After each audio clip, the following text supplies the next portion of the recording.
Mr. Uche Mefor, the convener of the Igbo-Biafra Nationalists and indigenous people of Igbo nation for self-determination, has condemned the appointment of Biaka Ojukwu as Minister of State for Foreign Affairs as an insult to the Igbos.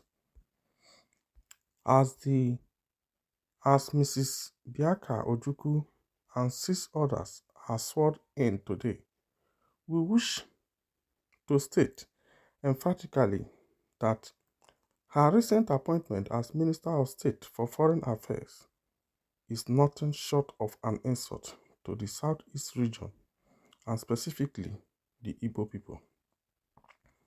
This appointment raises critical questions about the respect or lack of that is afforded to Igbos within Nigeria political arrangement.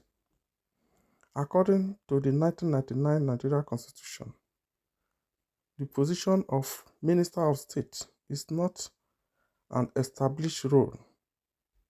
This dubious role lacks the authority and significance vested in full ministerial position and serve only as a subordinate post, which makes the appointment a deliberate act of marginalization and a gross misrepresentation of Igbo's rightful place in the nation.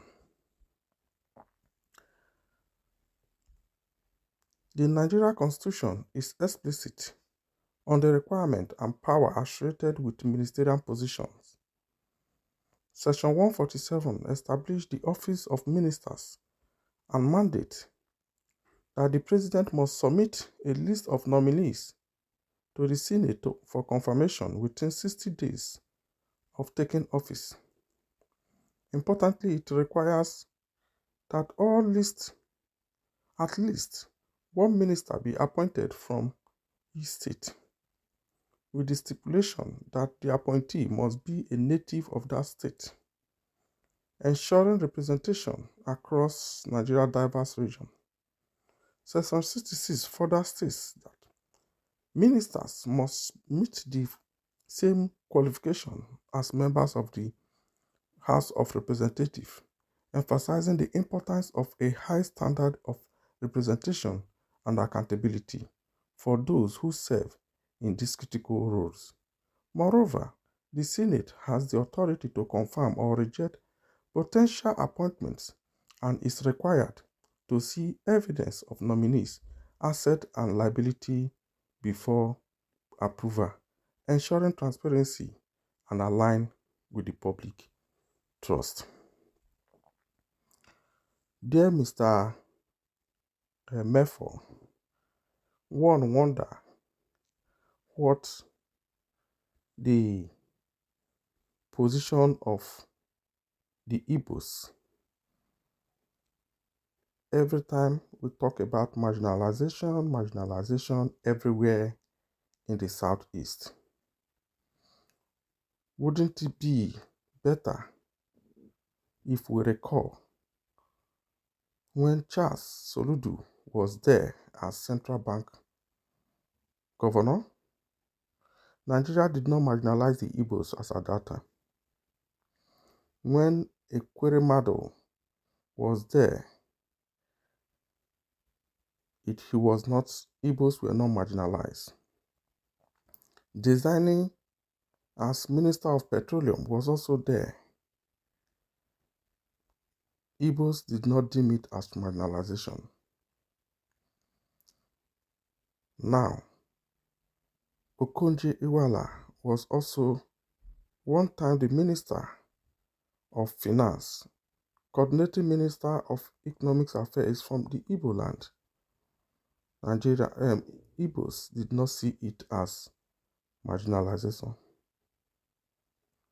By the way, to think about it, she considered, or the minister of the so-called minister accepted this job, and she should have made, or she really should have been made as Minister of Finance, Nigeria is a sovereign state. If you can't coexist with others, then there will be a problem. You hold the economic power of the country, yet that is not enough for you. Many tribes support Obi. That wasn't enough for you. Now Tinubu has graced the palm of Biafra Ojukwu. You are still not satisfied. Then what exactly do you want? During the tenure of Jonathan, the Yorubas locked out of the 6th position.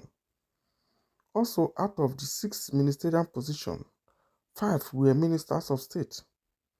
It was only at the preparation of the 2nd term that General Arogbofa was made a glorified, powerless chief of staff.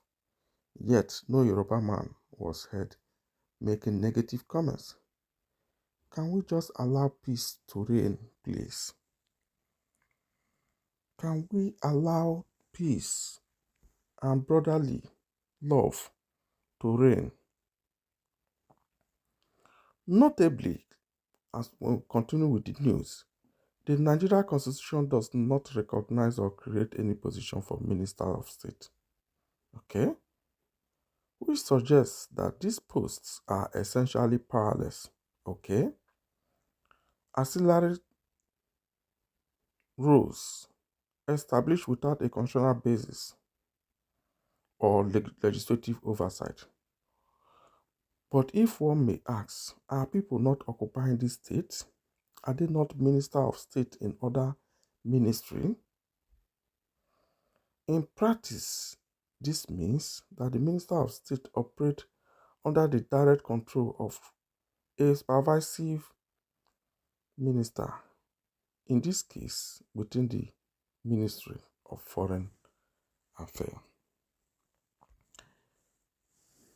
My dear Mr. Mervyn, your points are clear, but the question or the appeal is, can we allow peace to reign?